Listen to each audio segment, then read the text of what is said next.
Hey guys, this is AgentMindStorm, and welcome back to Cubes and Contemplations.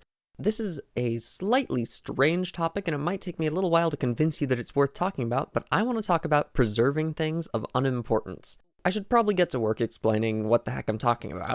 Preservation, in general, is thought to be a good thing, We're preserving old movies, we're preserving, even old people will, preserve, like mummies, will preserve old artwork, old books, letters, anything that can give us a glimpse into a past person, or a past time, or something interesting about the past. I'm not even arguing that. I agree. Preservation is super, super important in learning about our history, knowing how to move forward in the future, and it's just interesting for, the sake of being interesting. It's fun to learn about what people in the past got up to and how they're similar to today and how they're different. But what I'm asking today is it worth it to preserve things that are totally, fully, completely not worth preserving just for the sake of preservation? The first example I have is actually my own creation. It is preserving the controller tooltips from every version of Minecraft.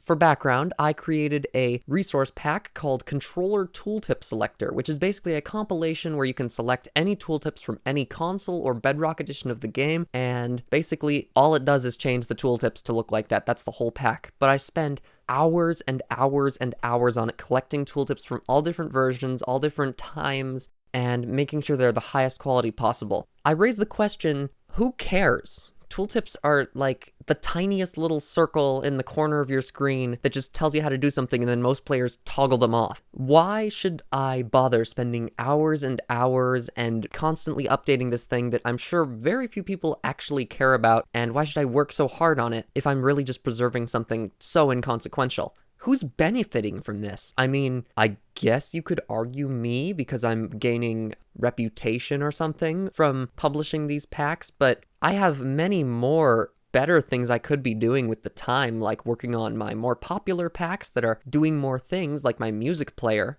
I am interested in it. I get fun out of it, judging by the way I've constantly worked on it. But is that really enough reason to justify spending hours and hours on little images in the corner of the screen that most players will never even think about? I'd say that the key phrase there is most players, because there are actually a number of people who have reached out to me since I've started working more on Tooltip Selector who've offered tooltips screenshots from their respective versions of the game. I've gotten PS3, Wii U, 3DS, and Xbox 360 tooltips, all from contributors who had that edition and thought, you know what, I'm going to send this guy some screenshots. I read the I want to help document in the pack, and I'm sending him pictures just so he can add these tooltips to an inconsequential pack.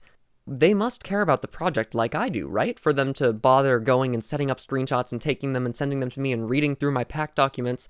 Otherwise, why else would they even go through that effort of getting screenshots for me? In the end, it really shouldn't be worth it. I have so many more valuable things that I can do with my time, like making videos, for example. I put off making this video so I could work more on, well, not exactly Controller Tooltip Selector, but like my other resource packs, which I would have had more time to work on had I not worked so much on Tooltip Selector.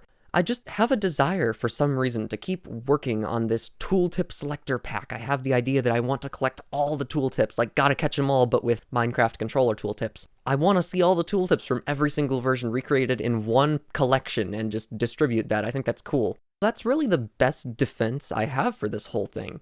It's cool. Another example, even though it's not one of my own, is old silent movies. Apparently, around 75% of all silent movies were never preserved and have been lost to time. Seriously. This is pretty sad. We won't be able to see some of the earliest forms of movies ever. However, why should we need to? Movies today have audio, they're in color, they have impressive special effects, they have fuller stories, better characters, actors who are much more expressive, and with the audio they're able to put so much more emotion into the work. Watching an old movie would probably be unsatisfying and annoying considering what we're used to today. We don't preserve the silent films because we actually like them or want to see them, do we? No one really cares to see those 75% of lost films, so why are we bothering? There's the historical achievement point. Maybe old films should be preserved because they're some of the first instead of some of the best, similar to early video games. Which brings me to the point of early video games. We have been able to preserve almost every game starting from the early Atari days. Why? Early Atari games look and play like garbage for the most part. They're not fun, audio is almost non-existent, Why would we want to preserve games from the Atari? Most of the Atari games that we've preserved are just for historical purposes. We don't actually want to play them, we just want to preserve them. This brings us to what is really the central question of today's episode. Are historical purposes enough reason to spend so much time preserving old, unimportant things? Think about it. Actually think about it. Don't just default to, yes, preserving all things is good.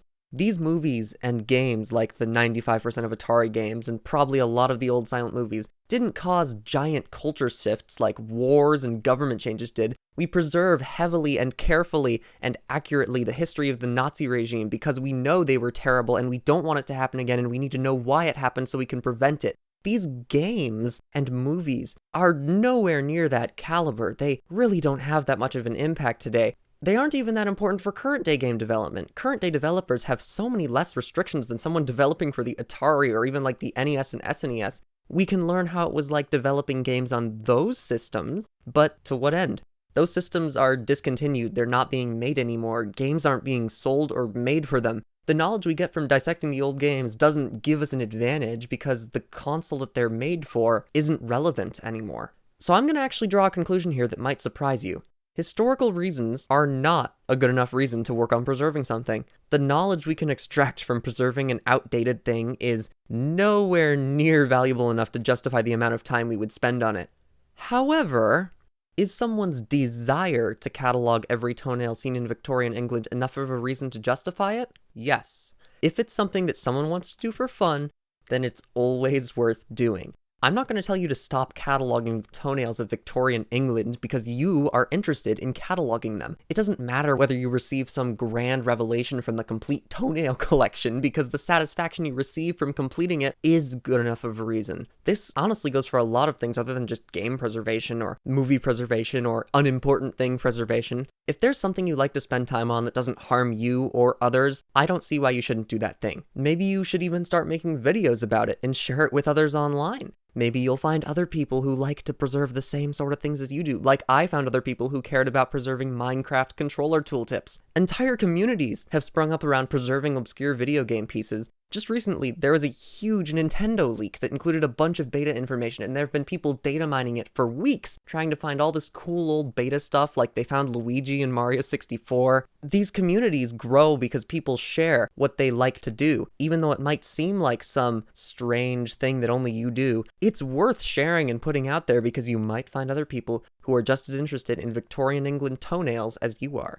It doesn't matter when you want to do something if it's productive or useful to the entirety of humanity. We wouldn't do anything for fun that way. You would never play a game again. You want to do things because you want to do things. That is totally circular reasoning, but you get what I'm saying, right? When you want to do something, it shouldn't just be because, it'll help us in the future learn how the toenails of Victorian England looked. It should be, no, I want to look at the toenails of Victorian England. I want to see every grubby toenail there.